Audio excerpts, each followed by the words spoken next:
What if I Want to Hold Your Hand never reached American ears, and Ed Sullivan never introduced the Beatles to 73 million Sunday evening viewers? This singular moment's absence represents a profound exploration of historical contingency. Our documentary recreates this alternate America in painstaking detail. Like a stone dropped in history's pond, this canceled appearance creates ripples extending far beyond music charts. We reveal how music evolves along different harmonic paths. Fashion remains untouched by mop-top influences. Youth culture follows a more conservative trajectory, and the cultural rebellions of the late 1960s manifest in completely unexpected ways, forever altering the cultural landscape of an entire generation. Picture a world where America's airwaves continued their standard programming that February evening in 1964. No screaming teenagers, no mop-top hairstyles, no yeah echoing through living rooms across the nation.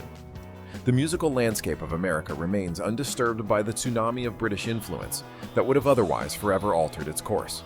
In this alternate America, the musical genres of the early 1960s follow their natural trajectories without external disruption. The folk revival maintains its cultural prominence, with Joan Baez and Peter, Paul, and Mary continuing as the authentic voices of political dissent. Bob Dylan's career unfolds dramatically differently. His acoustic protest songs remain his signature sound. Without witnessing the Beatles demolish musical conventions, Dylan likely postpones his electric transformation at Newport in 1965, perhaps continuing to perform with just his harmonica, acoustic guitar, and pointed lyrics, rather than expanding into the poetic complexity that defined his mid-60s work. Berry Gordy's Motown empire rules American airwaves unchallenged. The meticulously crafted Motown sound never faces serious competition from Liverpool's raw energy. The Supremes, The Temptations, and Marvin Gaye remain tethered to Gordy's winning commercial approach longer, delaying their evolution toward the psychedelic and socially conscious sounds that emerged by the late 1960s. California surf music extends its cultural moment significantly. Brian Wilson, lacking the competitive pressure from Rubber Soul, never feels compelled to push the Beach Boys beyond their successful formula of cars, surfing, and teenage romance. Pet Sounds never materializes, while sunny harmonies and straightforward arrangements dominate American pop for years longer, with innovation coming at a much more gradual pace. American radio formats maintain their rigid segregation. Without the Beatles introducing white American audiences to black R&B traditions they'd absorbed and reinterpreted, music stays in more clearly defined racial lanes, developing on parallel tracks with minimal intersection. Record executives find even less incentive to sign experimental acts. Why gamble when established formulas deliver reliable profits? This alternate musical landscape creates different winners. Folk music extends deeper into the decade. Motown maintains its commercial dominance. Surf rock enjoys years more in the spotlight. Yet missing is the competitive catalyst that drove countless musicians to experiment and innovate. The absence of the British invasion creates space for entirely different movements. Perhaps jazz experiences a mainstream revival. Maybe country music finds greater national acceptance earlier. Or possibly, American music becomes even more regionally distinct, with local scenes developing unique sounds that never cross geographical boundaries. When rock history texts discuss the day the music died, they typically reference that tragic 1959 plane crash. But in this alternate timeline, the true extinction event occurs silently on February 9, 1964, when millions of potential musicians never discover their calling. The absence of four Liverpudlians performing on American television creates a cascading effect throughout music history. The human cost of this altered trajectory is profound. Roger McGuinn, who explicitly credited watching the Beatles on Sullivan as his inspiration, remains trapped in Greenwich Village's folk scene. His fingers never discover the electric 12-string Rickenbacker that would have transformed American music. The architectural cornerstone of folk rock crumbles before it's even placed. In Gainesville, Florida, teenage Tom Petty experiences no awakening. By a year after the Beatles' appearance, Gainesville alone had approximately 50 bands, Petty once recalled. In this America, those bands vanish from possibility. Young Tom likely continues stocking shelves at the very music store where he might have purchased his first guitar, his rebellious anthems forever locked in an unrealized future.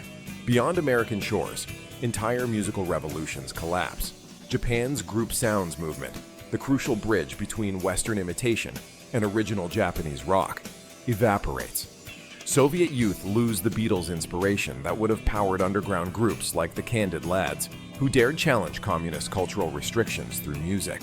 The ecological impact through American high schools proves devastating.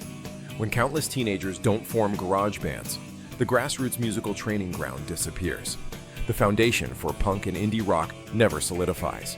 The DIY ethos that would democratize music creation remains dormant, silencing voices that might have defined generations. For women in rock, opportunities narrow further. The Beatles, despite being male performers, fractured traditional industry structures that eventually allowed female artists entry into mainstream rock. Without this initial breaking point, women's already delayed integration into rock's pantheon stalls for additional decades. Technological innovation stagnates in recording studios worldwide. The experimental multi-track techniques and studio wizardry pioneered by the Beatles develop more slowly, if at all.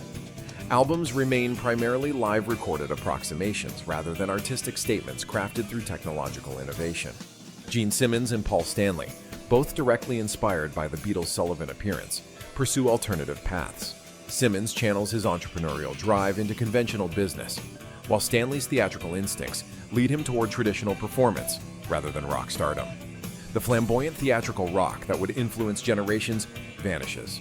What fills this enormous cultural vacuum? Alternative musical movements would emerge. Perhaps jazz experiences a profound resurgence, with young musicians embracing more complex instrumental expressions.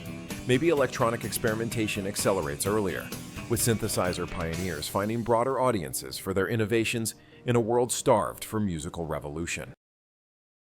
As electronic experimentation and alternative sounds reshape America's musical future, what of the four Liverpool musicians who stood at the precipice of worldwide fame?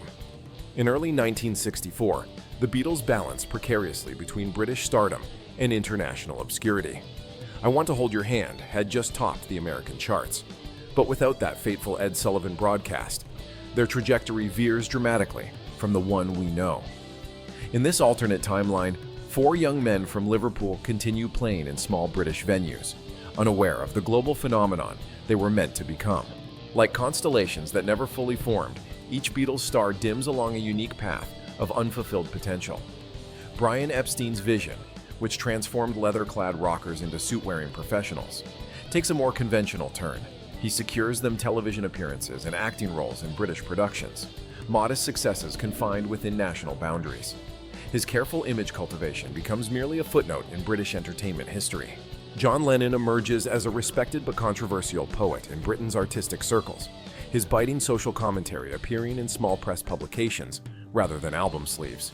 His visual arts and wordplay flourish, but within the confined space of Britain's alternative scene, a provocative voice heard by hundreds rather than millions. Paul McCartney's melodic genius finds expression through creating hits for others. The master craftsman of hooks becomes the invisible architect behind other performers' success. His versatility as bassist, vocalist, and arranger enriching London's recording industry while he remains in the shadows. George Harrison's spiritual journey unfolds as a quiet personal odyssey. Without resources to travel extensively or study with master musicians, he becomes known in niche circles as the curious guitarist who incorporated sitar elements into local recordings, a musical explorer without a map or vessel for widespread discovery. Ringo Starr returns to Liverpool's working-class reality, his affable personality making him the drummer everyone wants at their session. His reliability, rather than innovation, becomes his calling card in the pubs and small venues of northern England. The alchemical partnership between Lennon and McCartney dissolves prematurely, their creative tension dissipating as individual pursuits overtake collaboration. Without the unifying force of global success, their output remains pleasant, but boundary-preserving rather than boundary-breaking. In this vacuum, the Rolling Stones claim Britain's musical throne, their edgier sound and rebellious image unchallenged by Beatles competition. Recording studios never developed the experimental techniques that created Sgt. Pepper and Abbey Road. The concept album as artistic statement emerges gradually, if at all, like a revolution that lost its spark before igniting cultural transformation. 13 minutes on a Sunday evening in February 1964. That's all it took to forever alter the trajectory of culture as we know it. When 40% of America watched four young men from Liverpool perform, as cultural historian Neil McCormick described it, pop music's Big Bang moment. Something fundamental shifted in our societal DNA. What we've explored isn't merely about missing music. It's about the absence of what became a catalyst for social mobility and youth empowerment that dismantled cultural hierarchies.